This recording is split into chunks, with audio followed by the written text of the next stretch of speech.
النهارده 9 رمضان وانت كده بتتفرج على الحلقة التاسعة من تركاية ثانوية عامة.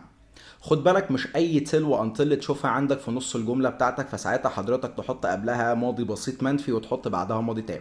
خد بالك كده من الجملة دي. Could you wait here till he. مش هحط had arrived ولكن هقول till he arrives.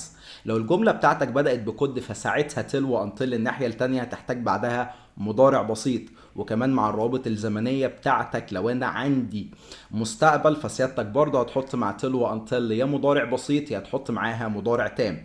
لما اجي اقول لك هنا مثلا I want come till he arrives، انا مش هاجي غير لما هو يوصل. خد بالك كمان till وانتل في حالة وجود الماضي التام مش لازم يكون قبلها ماضي بسيط منفي. لما اجي اقول لك he refused to follow me till I had told him that I am the guide.